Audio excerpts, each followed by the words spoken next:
अस्सलाम students, lecture number 3 आप हम डिस्कस करेंगे। तो अब हम पढ़ेंगे वेलोसिटी इन एसएचएम के एसएचएम में जो वेलोसिटी हम उसको किस तरह डिटेक्ट कर सकते हैं। तो वो यहाँ पर बता रहा था कि अगर जो डिस्प्लेसमेंट है वो ए साइन ओमेगा टी है, इसको आपने किया है और ये मोशन आपने कहाँ से कंसीडर करनी है, इक्विलिब्रियम पोजीशन से आपने कंसीडर करनी है। क्योंकि आपने देखा था कि जो इक्विलिब्रियम पोजीशन होती है वहां पर डिस्प्लेसमेंट क्या होता है, ए साइन ओमेगा टी होता है। और ए साइन ओमेगा टी कब होता है, जब आप बॉडी का जो प्रोजेक्शन है वो आप वाई एक्सिस पर ले रहे हो, तब इक्विलिब्रियम पोजीशन पर y is equal to a sine omega t आता है। तो ये दो चीजें आपने याद रखनी है। तो मीन पोजीशन पर चूंकि आप जानते हैं कि डिस्प्लेसमेंट जो वाई है वो जीरो हो जाएगा, तो यहाँ पर आपने जीरो पुट कर देना है। ये जो वेलोसिटी है ना, ये at any instant of time के लिए है। तो ये फार्मूले आपने याद रखने हैं। तो वाई जीरो हो गया। ये ए यहाँ पर आपको स्मॉल ए नजर आ रहा है ना, इसको आप एम्पलीट्यूड बोलते हैं। तो इसको आप कैपिटल ए भी लिख सकती हैं, स्मॉल ए भी लिख सकती हैं, लेकिन आपको पता होना चाहिए कि ये आपका एम्पलीट्यूड है। तो ये वाली टर्म खत्म हो गई। तो स्क्वायर रूट और स्क्वायर आपस में कट गया, तो आंसर आ गया ए ओमेगा। ए ओमेगा किस पर वेलोसिटी है, आपकी मीन पोजीशन पर आपकी वेलोसिटी है। और मीन पोजीशन पर आपकी वेलोसिटी मैक्सिमम होती है, ये भी एमसीक्यू पेपर में आया हुआ है। एक्सट्रीम पोजीशन पर जो डिस्प्लेसमेंट है वो किसके इक्वल है, अगर आप राइट साइड पर है तो फिर डिस्प्लेसमेंट आपका क्या हो जाएगा, प्लस है। और अगर आप इक्विलिब्रियम पोजीशन के लेफ्ट साइड पे जा रही हैं तो फिर आपके जो डिस्प्लेसमेंट है वो क्या हो जाता है, वो माइनस ही हो जाता है। तो अब आपने क्या करना है, अब आपने अगर आप लेफ्ट जा रही है या राइट जा रही हैं, क्योंकि स्क्वायर है ना, तो अगर आप वो राइट की तरफ जा रहे हैं इक्विलिब्रियम पोजीशन से, तब भी प्लस से आंसर आएगा। अगर आप इक्विलिब्रियम पोजीशन के लेफ्ट साइड जा रही हैं तो जब आप माइनस से पुट करेंगे तो उसके ऊपर स्क्वायर मौजूद है, तो अगेन इसको क्या बना दे, इसको प्लस से ही बना देगा। तो यानी कि अगर आप इक्विलिब्रियम पोजीशन के राइट जा रही हैं या लेफ्ट जा रही हैं, आंसर आपको हमेशा ए स्क्वायर ही मिलेगा, क्योंकि माइनस को खत्म कर देगा। तो वाई की अब आपने क्या पुट कर देना है, ए स्क्वायर है।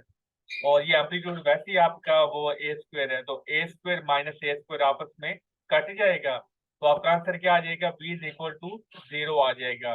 तो मैथमेटिकली मैंने आपको बता रही हूँ। और वैसे आप जानते हैं कि जब आप एक्सट्रीम पोजीशन पर जाती हैं तो बॉडी वहां पर स्टॉप हो जाती है, तो जिस वजह से एक्सट्रीम पोजीशन पर जो बॉडी की वेलोसिटी वो जीरो होती है और मीन पोजीशन पर बॉडी की वेलोसिटी मैक्सिमम होती है। तो ये बड़ा इंपॉर्टेंट एमसीक्यू है कि बी यानी कि वेलोसिटी और डिस्प्लेसमेंट का जो ग्राफ है वो क्या बनता है, वो एलिप्स बनता है। The graph between velocity and y is an ellipse.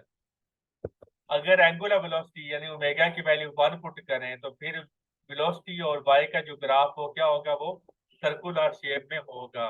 अगर अल्फा ओमेगा है तो फिर उसका ये एलिप्स बनेगा। अगर आप ओमेगा की वैल्यू 1 पुट कर दें, सिर्फ आपका ए रह जाए, तो फिर उसका ग्राफ क्या बनेगा, फिर उसका ग्राफ सर्कुलर शेप एडॉप्ट कर लेगा।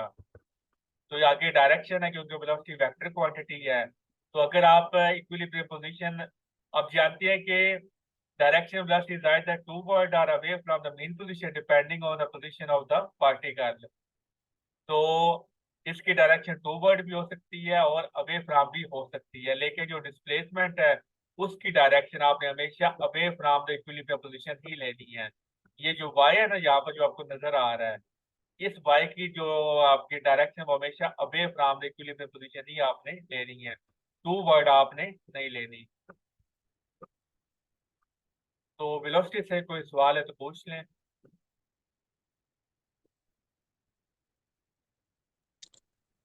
सर क्या एक्सट्रीम पे यानी जो काइनेटिक एनर्जी वो जीरो हो जाएगी, बिल्कुल जीरो हो जाएगी या मिनिमम हो जाएगी? नहीं, जीरो हो जाएगी। सर क्या ऐसा पॉसिबल है कि वेलोसिटी जीरो हो और एक्सीलरेशन फिर भी हो? ओके, जाहिर है कि और ये बात आपने याद रखनी है कि ये जो सारी वैल्यूज आप निकाल रही हैं, ये आप निकाल रहे हैं प्रोजेक्शन की। ये भी बात याद रखिएगा। बॉडी ने सर्कुलर मोशन परफॉर्म कर रहा है, बॉडी कर रही है, लेकिन आप जानते हैं कि सर्कुलर मोशन टू डायमेंशनल है। तो यहाँ पर आपको कहीं पर भी कंपोनेंट्स नजर नहीं आ रहे हैं। तो यहाँ पे जस्ट आपको सिंपल वो फैक्टर्स नजर आ रहे हैं। तो ये आप प्रोजेक्शन को स्टडी करते हैं सिंपल हार्मोनिक मोशन में, बड़ा इंपॉर्टेंट पॉइंट है। सिंपल हार्मोनिक मोशन में, क्योंकि जो प्रोजेक्शन की मोशन है वो मोशन बॉडी की मोशन की दोनों की जो कैरेक्टरिस्टिक्स है वो सेम है। तो वो जब हमने अगर मोशन को टू डायमेंशन है वो मतलब बॉडी की जो मोशन है वो स्टडी करें तो वो बड़ा डिफिकल्ट हो जाएगा। तो इसलिए आपने क्या किया, आपने बॉडी की मोशन को स्टडी करने के बजाय उसके प्रोजेक्शन की मोशन को आप स्टडी कर लें। तो दोनों की जो कैरेक्टरिस्टिक सेम है, प्रोजेक्शन की और बॉडी की मोशन की। तो इस वजह से फिर आप इस चीज को छोड़कर फिर आप आसान चीज की तरफ आ जाती हैं। तो अगर बॉडी जो मूव कर रही है, जाहिर है कि बॉडी क्या कर रही है, बॉडी सर्कुलर मोशन परफॉर्म कर रही है ऐसे। तो बॉडी के लिए तो सर्कल में मूव कर रहे हो और उसकी वेलोसिटी क्या है, यूनिफॉर्म है। तो बॉडी की वेलोसिटी जीरो नहीं होगी। ये जो आप वेलोसिटी बता रही हैं मैक्सिमम या मिनिमम, तो ये आप बता किसके रही है, प्रोजेक्शन की। क्लियर? जी सर। क्योंकि यहाँ पर वर्ड यूज होगा, ये देखें कि simple harmonic motion is also defined as a projection of the uniform circular motion on an any of the circle of the वो reference। तो यहाँ आपने यहाँ पर प्रोजेक्शन की मोशन को आप स्टडी करती हैं। अब देखें बॉडी यहाँ से उसने मोशन स्टार्ट की, इस तरह जा रही है, इस तरह, फिर ऐसे ऐसे वो करती आ जाएगी। तो काइनेटिक एनर्जी या स्पीड जीरो कब होगी, जब बॉडी रुक जाएगी। तो यहाँ पर रुकने का कोई तुक बनता है, यहाँ पर आप देख सकती हैं। सर्कुलर मोशन में तो नहीं रुक रही। रुक ही नहीं ना सकती। अगर रुक जाए तो फिर सर्कुलर मोशन परफॉर्म ही नहीं हो सकती, क्योंकि जहाँ पर रुकेगी तो वहां पर फिर उसकी मोशन वो बिल्कुल स्टॉप हो जाएगी, इसलिए। क्लियर है? कोई और क्वेश्चन किसी को?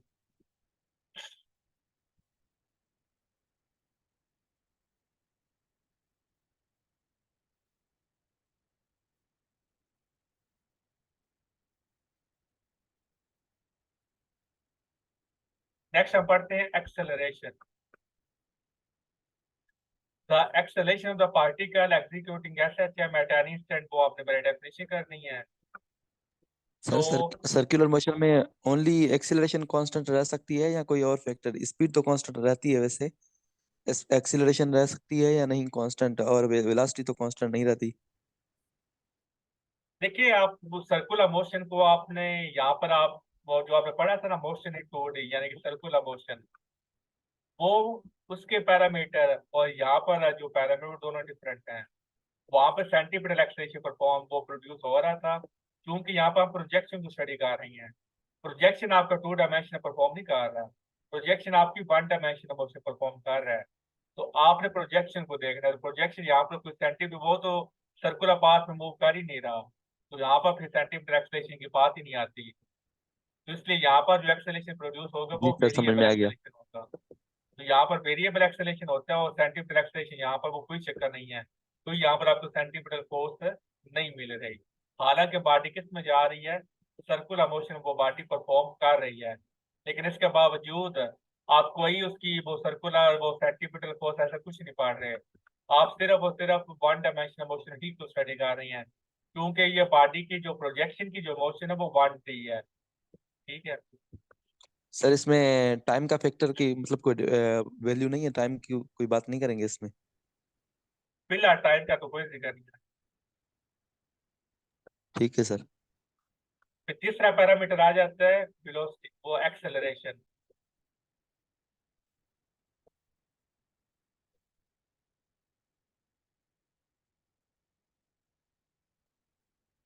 वेलोसिटी आपकी क्या निकल के आती थी, यहाँ पर आपने वेलोसिटी निकाली है A omega cos omega T. Displacement आपने क्या पुट करना है, ए साइन ओमेगा टी, जैसे यहाँ पर स्टार्ट में था कि आपने जो डिस्प्लेसमेंट यूज करना है वो ए साइन ओमेगा टी को यूज करना है। तो जब आप ए साइन ओमेगा टी यूज करेंगे तो वेलोसिटी आपकी क्या निकल के आती है, ये वाली फॉर्म उसने नहीं यूज की, उसने ये वाली फॉर्म यूज की है। ठीक है? तो इसका मतलब है बॉडी, ये वाले जो सर सारे फार्मूले आप पढ़ रही हैं, ये सारे फार्मूले कहाँ पर है? जब बॉडी इक्विलिब्रियम पोजीशन से आपकी मोशन को स्टार्ट करती है। तो एक्सेलरेशन का जो सर ये फार्मूला, एमसीक्यूज में सर एमसीक्यूज में ये फार्मूला भी आ सकते हैं, जस्ट हमें हमारा कॉन्सेप्ट क्लियर होना चाहिए कि मीन पे क्या होता है, एक्सट्रीम पे क्या होता है ये। अब देखें पेपर में डायरेक्ट फार्मूले भी आ जाती हैं क्योंकि उसने 100 एमसीक्यू बनाना होता है, यस सी।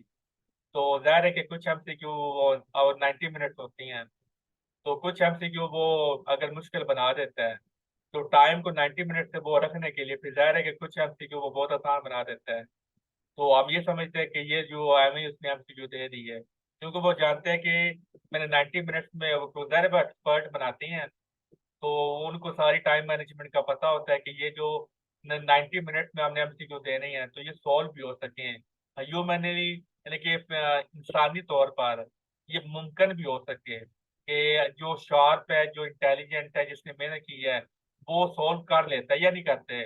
बड़े स्टूडेंट होते हैं वैसे, केस से तो बड़े कम ऐसे मिले हैं कि जो पूरा पेपर सॉल्व कर लिया हो जिसने, लेकिन सॉल्व हो जाते हैं जो उनके स्टैंडर्ड के मुताबिक जिसने तैयारी की हो।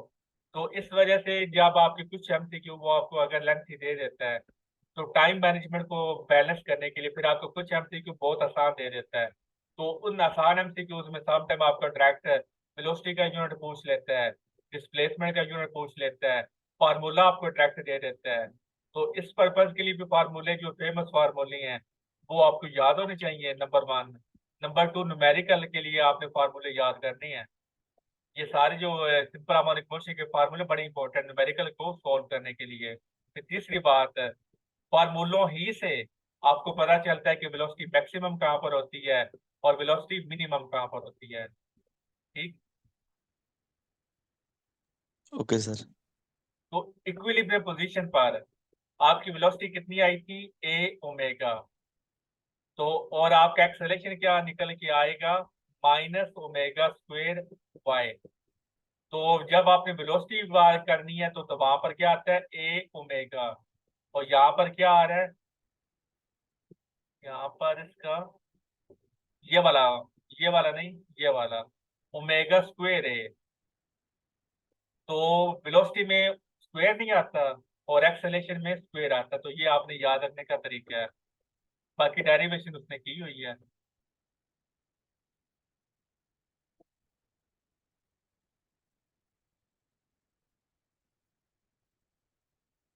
और ये बड़ा important MCQ, in S H M as acceleration.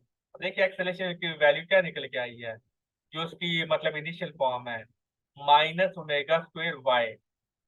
तो वाई क्या है? वाई तो डिस्प्लेसमेंट है, और डिस्प्लेसमेंट तो वक्त के साथ साथ चेंज हो रहा है, तो यानी कि वाई वाला फैक्टर तो चेंज हो रहा है। ए का फिक्स आंसर नहीं आएगा, ए के मल्टीपल आंसर आएंगे। तो वो ये कह रहे हैं कि, और ये आप इंटरव्यू में भी आप इसको एज ए रेफरेंस यूज कर सकती हैं। अगर आपसे पूछे कि हम इक्वेशन ऑफ मोशन को हम क्यों नहीं अप्लाई कर सकते इन सिंपल हार्मोनिक मोशन, तो आप बता सकती हैं कि सारी जो इक्वेशन ऑफ मोशन होती हैं वो यूनिफॉर्म एक्सेलेरेशन के लिए प्रोड्यूस वो हम उनको यूज करती हैं। तो सिंपल हार्मोनिक मोशन में acceleration is equal to minus omega square y आता है, और वाई वो चेंज हो रहा है। तो इसका मतलब है कि आपका एक्सेलेरेशन का मल्टीपल आंसर आएंगे। तो acceleration is not a constant.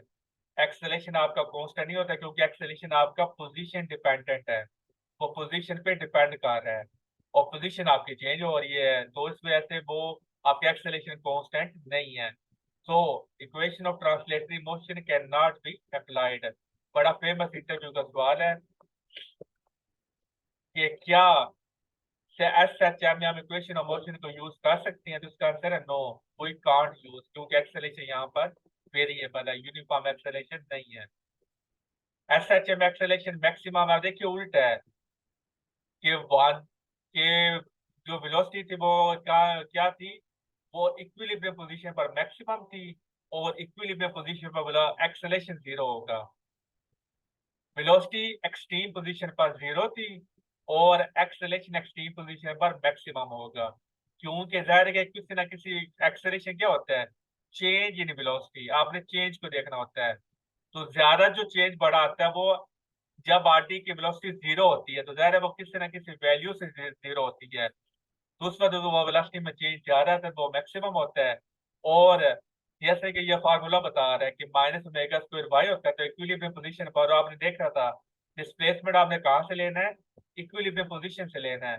तो जब आप इक्विलिब्रियम पोजीशन के ऊपर मौजूद है तो तब वाई आपका क्या हो जाता है, वाई आपका जीरो हो जाता है, फिर आपका एक्सेलरेशन वहां पर जीरो हो जाएगा। एक चीज याद रख लें, वेलोसिटी को या एक्सेलरेशन को, दूसरा उसका उल्टा है। इक्विलिब्रियम पोजीशन या मीन पोजीशन पर velocity maximum, acceleration minimum. Extreme पे मिनिमम का मतलब जीरो, ये नहीं कि मिनिमम मतलब है वो कम से कम वैल्यू हो। मिनिमम या जीरो ये दोनों सेम वर्ड में यूज हो रही हैं। एक्सट्रीम पे वेलोसिटी जीरो या मिनिमम, और एक्सट्रीम पे एक्सेलेरेशन आपका मैक्सिमम। दोबारा मैं बता दूं, मिनिमम और जीरो यहाँ पर सेम मीनिंग रखती हैं, दोनों की सर मीनिंग डिफरेंट नहीं है। सर एक्सट्रीम पे एक्सीलरेशन मैक्सिमम कैसे हो सकती है सर? उसकी डायरेक्शन हमें चेंज तो आपने हमेशा देखना है मीन ना, पोजीशन चेंज आपने देखना है, वेलोसिटी में चेंज कितना आया है, की तरफ। क्योंकि एक्सेलरेशन चेंज है वेलोसिटी, तो चेंज वहां पर एक्सट्रीम पे वेलोसिटी जीरो होती है, तो जीरो किसी न किसी नंबर से होगी कि ऐसे एम ही हो जाएगी।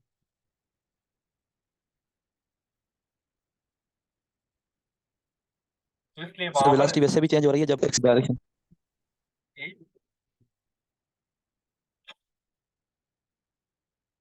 क्या आप कह रहे हैं। मैंने कहा वेलोसिटी जब मीन से एक्सट्रीम की तरफ जा रही होती है तब भी वेलोसिटी चेंज हो रही होती है, तब भी हम लेकिन चेंज ज्यादा को देखते चेंज, हैं उसकी डायरेक्शन हमेशा। हाँ जी, डायरेक्शन तो वो ज़ाहिर है टू बट मेन पोजीशन होगी, तो हम मैग्नीट्यूड की बात कर रहे हैं। तो जब आरडी ने अच्छा सर, जाना आप है मैग्नीट्यूड की बात कर रहे हैं। तो डायरेक्शन के हिसाब से आप किस तरह मैग्नीट्यूड। बता सकती हैं कि एक्सेलरेशन मिनिमम है या मैक्सिमम है, डायरेक्शन तो नहीं ना बता सकती। ओके सर, क्लियर है। किसी चीज का मैक्सिमम मैक्सिमम या मिनिमम वो तो उसकी मैग्नीट्यूड बताता है, यानी कि उसकी नंबर्स बताती हैं, डायरेक्शन तो नहीं ना बताती। और जैसे ही आपने मीन पोजीशन से आप एक्सट्रीम पोजीशन की तरफ जा रही हैं, तो पहले यहाँ पर आपकी वेलोसिटी मैक्सिमम, मिनिमम यहाँ पर कम है, यहाँ पर और कम मिनिमम है और कम। तो सबसे ज्यादा जो कम मिनिमम है वो कहाँ पर होगा, वो आपका एक्सट्रीम पर होगा। और ये जो आप बता रहे हैं ना कि एक्सेलरेशन आपका मैक्सिमम है, ये आपने ये नहीं करना कि यहाँ पर बॉडी, यहाँ पर प्रिकर्सर नजर आ रहा है ना, आपने ये नहीं करना कि यहाँ पर अगर बॉडी की वेलोसिटी है 1 मीटर पर सेकंड है तो आप बोले कि यहाँ पर वेलोसिटी जीरो हो गई, तो आप बोले यहाँ पर तो चेंज 1 का है। नो, आपने यहाँ से देखना है, अगर उसकी वेलोसिटी यहाँ पर 20 मीटर पर सेकंड थी ना, तो यहाँ पर आकर उसकी कितनी हो जाएगी, जीरो। तो चेंज कितने का आया, 20 का, मतलब एक्सेलेरेशन आपका मैक्सिमम। यहाँ पर चेंज 20 नहीं आएगा, यहाँ पर अगर यहाँ पर उसकी वेलोसिटी 20 है ना, तो यहाँ पर उसकी वेलोसिटी फॉर एग्जाम्पल हो गई 19, चेंज 1 का आ गया, यहाँ पर 18 चेंज 2 का। यहाँ पर अगर उसकी वेलोसिटी वो 17 हो जाए तो चेंज 3 का, यहाँ पर अगर उसकी वेलोसिटी 15 हो जाती है तो चेंज 5 का। तो मैक्सिमम चेंज कहाँ पर आ रहा है, यहाँ पे। क्लियर है आप, एक्सेलेरेशन जी जो सर, आपने क्लियर। बताना है वो with respect to mean position बताना है, कि मीन पोजीशन पर कितनी वेलोसिटी थी, और आप एक्सट्रीम पोजीशन पर वेलोसिटी ज़ाहिर जीरो ही होनी है। तो फिर जाहिर है कि जब आपने यहाँ से देखेंगे तो यहाँ से और यहाँ तक फिर आपको मैक्सिमम चेंज आपको मिलेगा। तो ये एक्सेलेरेशन की वैल्यू, मैक्सिमम एक्सेलेरेशन की। तो आपको मैक्सिमम एक्सेलेरेशन कब मिलेगा, जब आपको साइन ओमेगा टी इसकी वैल्यू आपको 1 मिले, क्योंकि 1 मिलेगी तो तभी आपको एक्सेलेरेशन क्या मिलेगा, आपको डिस्प्लेसमेंट ए मिलेगा ना। जब साइन ओमेगा टी का आंसर 1 होगा तो 1 को ए से मल्टीप्लाई करना है, तब आप यहाँ पर ए की जगह की जब आपने क्या पुट कर देना है, ए पुट कर देना है। और ये नेगेटिव साइन है वो डायरेक्शन बता रहा है। और टाइम पीरियड कितना है, T/4। ये भी इंपॉर्टेंट हम सीखोगे, T/4 पे आपका एक्सेलेरेशन आपका मैक्सिमम होता है, यानी कि बॉडी आपकी एक्सट्रीम पोजीशन पर चली जाती है T/4 में। यहाँ पे जीरो, यहाँ पर T/2, नहीं यहाँ पर तो ये कुछ और है।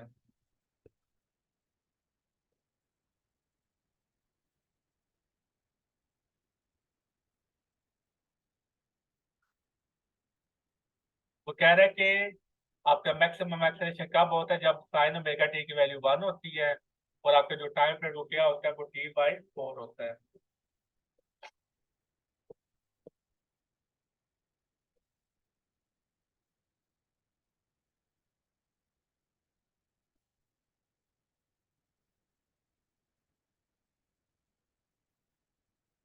In SHM acceleration is minimum at mean position, तो मीन पोजीशन पर हमारे पास टाइम 0 होता है या T/2 होता है। तो यहाँ पर अगर पार्टी 0 है ना, तो पहले वो क्या करेगी, यहाँ से अगर पार्टी स्टार्ट कर टाइम इज इक्वल टू 0, तो टाइम इज इक्वल टू 0 के बाद फिर वो यहाँ पर T/4 आता है, यहाँ पर फिर T/2 हो जाता है, यहाँ पे 3/3 T/4 3T/2 हो जाता है, और यहाँ पर आपको T मिल जाता है। तो दो दफा, एक T इज इक्वल टू 0 और एक T is equal to T/2, ये टाइम पीरियड पर आपको एक्सेलेरेशन मिनिमम या 0 मिलता है, और यहाँ पर आपका T/4 और यहाँ पर 3T/4, ये जो दो टाइम पीरियड है यहाँ पर आपको एक्सेलेरेशन मैक्सिमम। तो यहाँ पर उसने जस्ट T/4 बताया ना, तो आपको 3T/4 यानी कि यहाँ पर जो है, ये भी आपको आपने याद रखना है, क्योंकि ये भी आपकी में आ सकता है। ठीक है, वेलोसिटी का जो टाइम पीरियड वो क्या है, 0 और T/2, और एक्सेलेरेशन का जो टाइम पीरियड है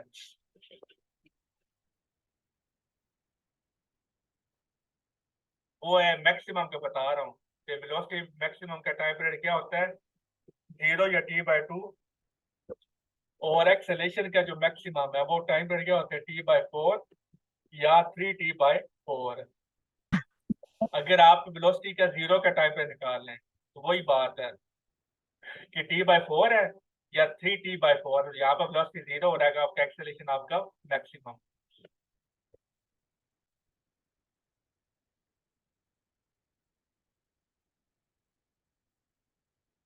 acceleration is always directed towards the mean position. तुम्हें बता सकता है कि एक्सेलेरेशन की डायरेक्शन हमेशा मीन पोजीशन की तरफ हम क्यों लेते हैं?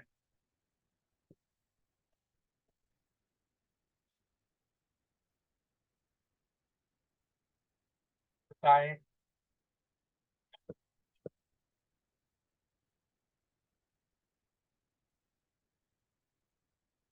सर एक्सेलरेशन की क्योंकि सर जी, क्योंकि हर बॉडी चाहती है कि मैं यानी हायर ना जाऊं। कुदरत का ये कानून होता है जो हाई से लो फ्लो करती है ना, तो हर इंटरव्यू चीज का पॉइंट कहती ऑफ है कि व्यू से मैं। दें, इंटरव्यू में जिस तरह आप आंसर देंगे उस तरह का आप आंसर दें। जाहिर है कि जब आप इंटरव्यू में अपना आंसर दें तो आपको वेल ऑर्गेनाइज्ड, वेल सीक्वेंस्ड आपका आंसर होना चाहिए।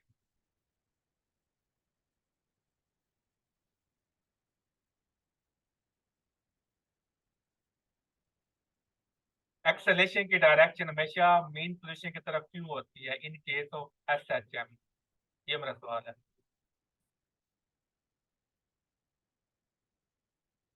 आप बच्चों को बार बार बताते हैं कि एक्सेलेरेशन की direction towards the mean position होती है, तो उसको हम एसएचएम बोलते हैं। ये कंडीशन भी है। आप हर मोशन को आप एसएचएम, आप हर वाइब्रेटिव मोशन को आप एसएचएम नहीं बोल सकते। उसी वाइब्रेटिव को आप एसएचएम बोल सकती हैं जिसकी कंडीशन है कि वो क्या कर रहा है, वो एक्सेलेरेशन की डायरेक्शन वाई की यानी कि डिस्प्लेसमेंट के डायरेक्टली प्रोपोर्शनल हो, उसकी direction towards the mean position हो। जैसे मैंने आपको बताया था कि हर सर क्योंकि वाइब्रेटरी मोशन जी। सर क्योंकि यहाँ पे वन कंप्लीट राउंड मुकम्मल होता है मेरे ख्याल से, इस वजह से, नहीं, या ओरिजिन यही है। ओरिजिनल ठीक है, लेकिन डायरेक्शन टू वर्ड क्यों ही लेते हैं, ये मेरा सवाल है।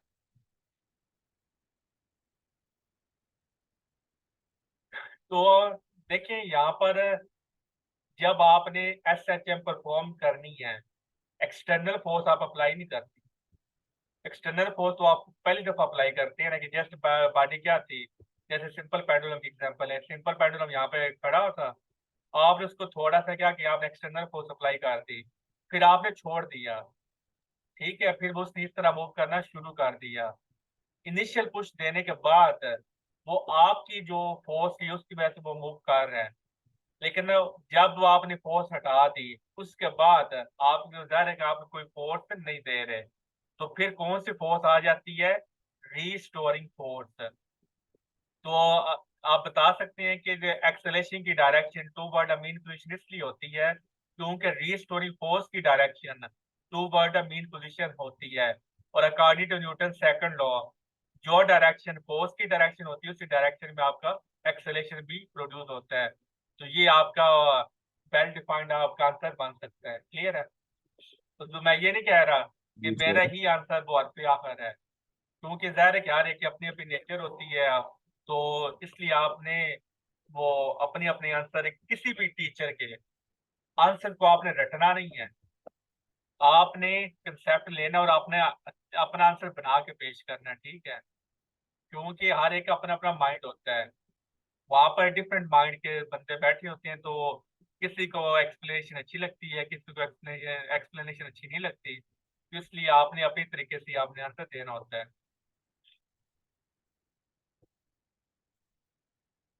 तो इसका जो ग्राफ बनता है एक्सेलरेशन और डिस्प्लेसमेंट, वो क्या होता है? वो स्ट्रेट लाइन होता है, और इसकी जो स्लोप है उसका आंसर किसका इक्वल आता है? माइनस ओमेगा के इक्वल आता है। तो लेक्चर में आप अभी 10 मीटर नहीं, यहाँ पे नहीं। नेक्स्ट है comparative study of displacement velocity and acceleration. आगे पढ़ा दो, कितना बहुत है।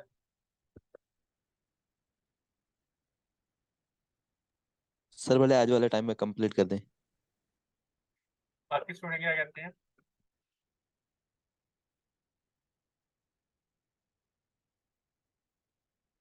नेक्स्ट क्या है? Comparative study of displacement velocity and acceleration. आप तीनों को इकट्ठा कर रही हैं।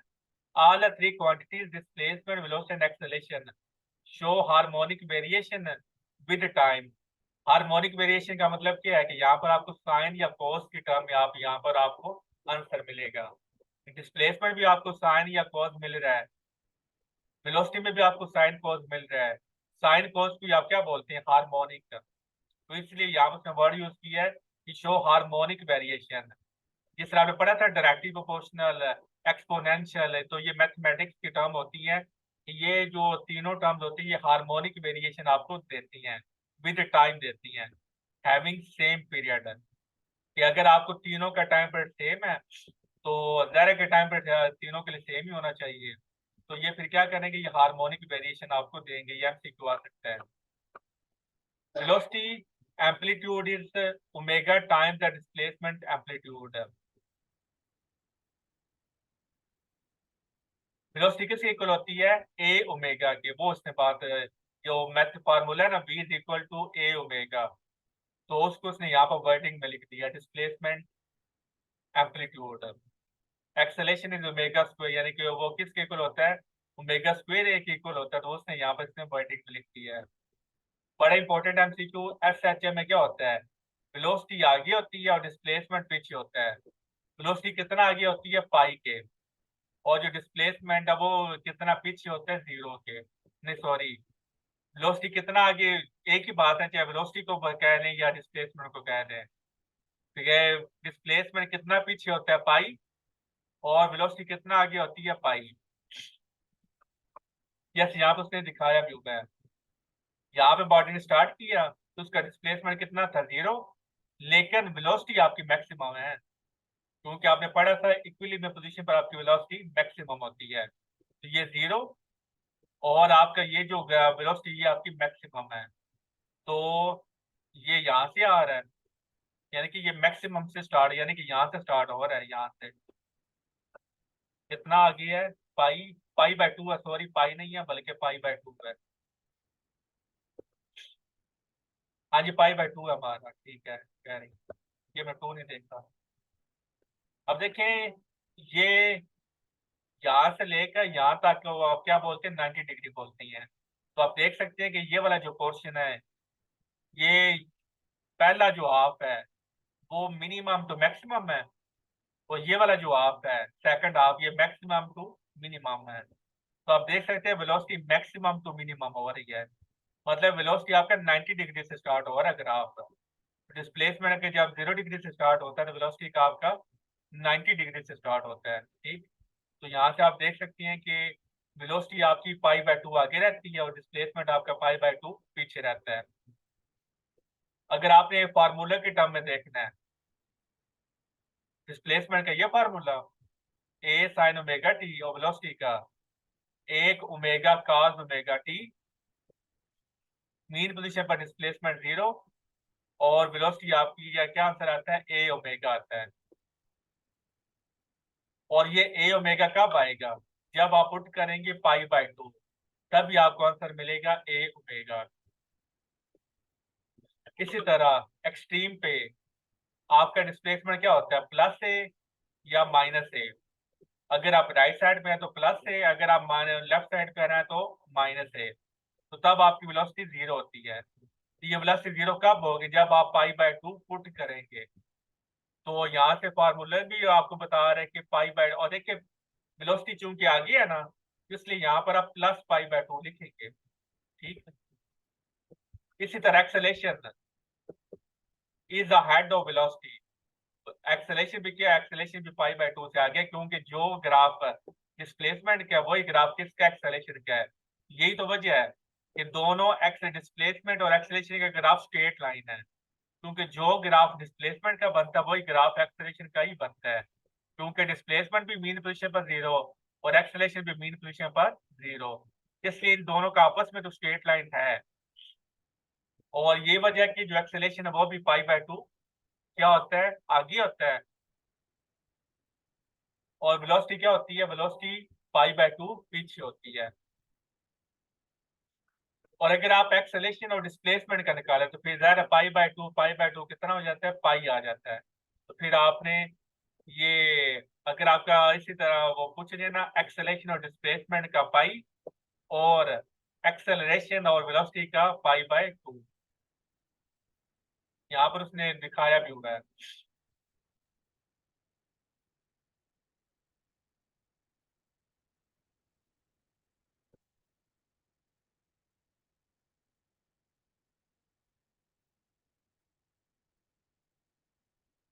ये आपका एक्सेलरेशन का ग्राफ है और आपका वेलोसिटी का ग्राफ किधर है,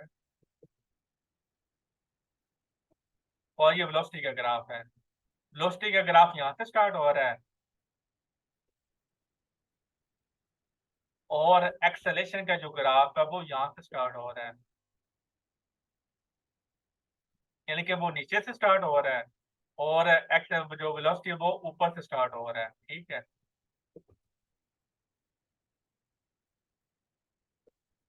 तान्या आपके सवाल की समझ नहीं आई।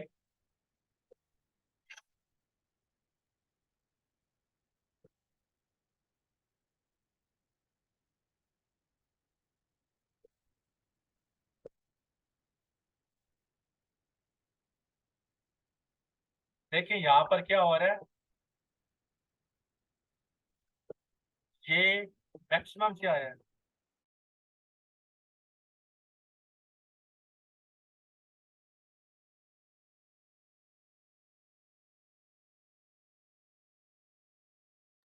देखिए यहाँ पर अब ये 90 से स्टार्ट हो रहा है, ये 90 से ये आपका वेलोसिटी वाला ग्राफ आपका स्टार्ट हो रहा है।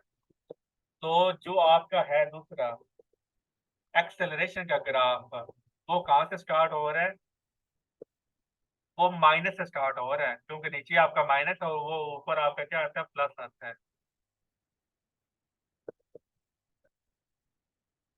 ग्राफ पर इस साइड करें, देखिए ये देखें, अब जो आपको सवाल समझ लग गई, ये मीन पोजीशन पर 0, ये हाफ वाइब्रेशन हो चुकी है यहाँ पर। तो हाफ वाइब्रेशन कब होती है, t/2 पर होती है। तो फिर नेक्स्ट हाफ ये आला, तो t/2 के बाद फिर क्या आ जाता है, फिर t आ जाता है। यहाँ पे 0, यहाँ पर आपका आता है नहीं, यहाँ पर आपका आता है t/4। ठीक है, 0, t/4, t/2, 3t/4 और t। क्लियर है।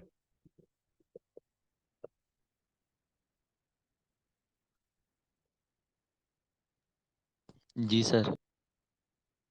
और जब आपकी वेलोसिटी स्टार्ट हो रही है 90 डिग्री से, तो तब आपका एक्सेलरेशन कितना से स्टार्ट हो रहा है, 90, 90 के पीछे आ जाए, 0, 0 से पीछे आ जाए, तो ये कहाँ से, ये -90 से स्टार्ट हो रहा है। नहीं सॉरी, यहाँ पर 90।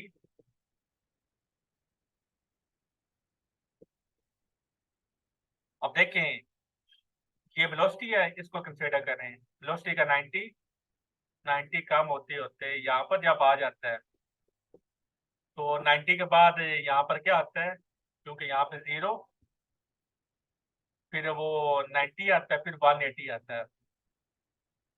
तो ये आपका 180 आ गया।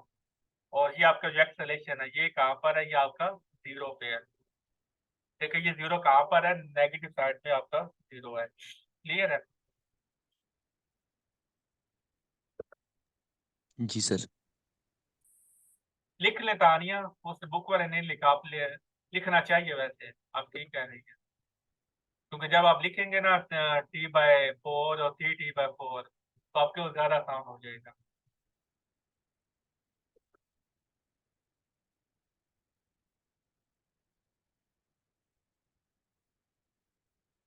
तो कल फिर हम स्टडी करेंगे एनर्जी एस एच एम, क्योंकि लेसन 1 में रह गया है।